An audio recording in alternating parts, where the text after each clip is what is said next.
Hello YouTubers. I have decided to put this one up on video. I normally don't put most of my projects up on video, but I decided to do this one.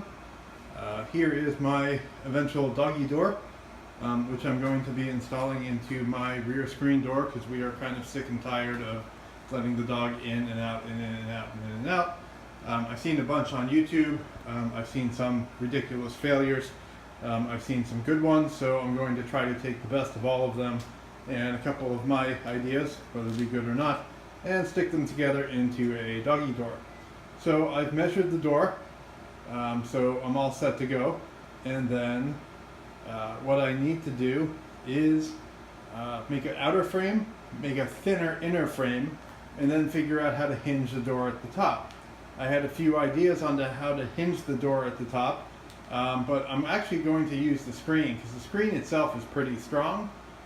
So I'm just going to try to use the screen at the top, about an inch of it, to be the hinge. And if I do that, I believe I will already have a block for any gaps or spaces which I may have. And the inner frame will make the door rigid enough that it will swing and give it some weight, so it will swing back into position in the inner doggy door. So here we go. I have a fallback too of using the inner with a bar to make it swing. And that was me dropping something over. But and you can see I have a full roll of screen in case I screw things up. So now I have the outer part of the frame laid out. It looks thick, but remember it's going to be ripped in half width. Half thickness. And then it's going to be integrated with each other with some lap joints. So really it's going to be on both sides of the screen, and it's going to be super thin compared to the way it is now.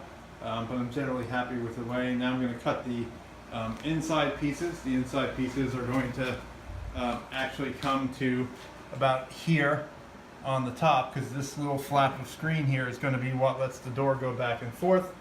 And I think we should be good. So over to the table saw, I'm going to cross cut these guys to length. When I was cross cutting before, I dumped this one in oil because I do my own oil changes, and that's what happens when you're not paying attention. But we'll get these cut up and laid in the frame. So in this part, what I'm doing is I'm actually ripping these 3/4 inch pieces in half.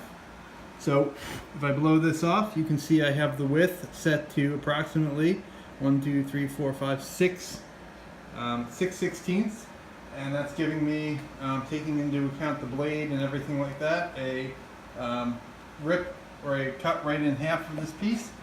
I'm using a homemade push stick to lay on top like this. It holds it from any kickback, and I'm using this piece on the side, either laying down or upright, just so I don't have to push my hands directly against the blade, because we do want to be safe, and this has been working pretty well so far. So to put the frame together, after cutting them in half, I cut laps in each of the edges, and these actually sit with each other, right like that. Now a lot of people tell you, oh, you need a dado blade. Really you don't. So what I do is I take one of the finished pieces, I make sure that the width is set so that the outside of the blade equals the width of the piece of wood that I'm working with, and I use my miter gauge to hold it steady, and I'll start up the blade, and what we're going to do is actually cut many passes over it, and the blade height is about half the width of half the thickness of the wood.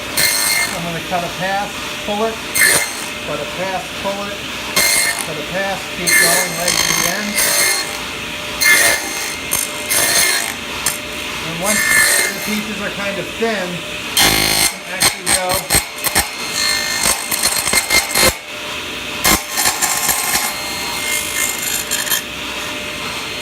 and just kind of make sure that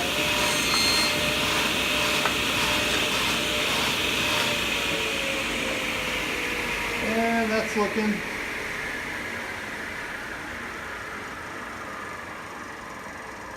quite good. A little bit edgy on that side, but it's okay. So the one thing you want to do is when you're doing the back and forth to cut the tracks, is you want to make sure you don't need to cut them every slot, but the wood in between needs to be really thin, the stuff that you leave out, because when you're pulling back and forth on your saw blade like this, you do not want to put a lot of pressure on it. So if there's just little chips and stuff like that, the blade will just knock them right out. And again, you just don't want to do like the whole thing by like taking this and just pushing it onto the saw blade. So again, here we have a lap, and I'm just going to do the same thing to the other side, and then we'll have our first frame to put together. Come on, go through the door. Go through the door, babe.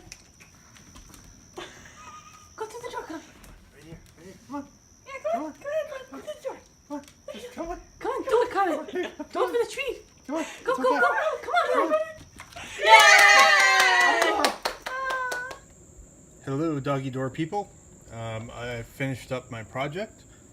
You can see it's just very easy wood sandwiched between the screen, and although it was blowing in on occasion, I bought these $2 magnets at the Home Depot or Lowe's or somewhere, and I was able to just have 2 of them up high, 1 down low, and I cut a little channel and super glued it in. So as you can see, when the dog comes in or out, there we go. It's going to be nice and tight and keep the buggos out, and really not interfere with his going in and out. I also did a little super glue between the magnets themselves. I thought they should hold pretty much well, but the little bit of super glue should hold anything tight together. If you have any questions, post below and I'll reply as I can. Thanks.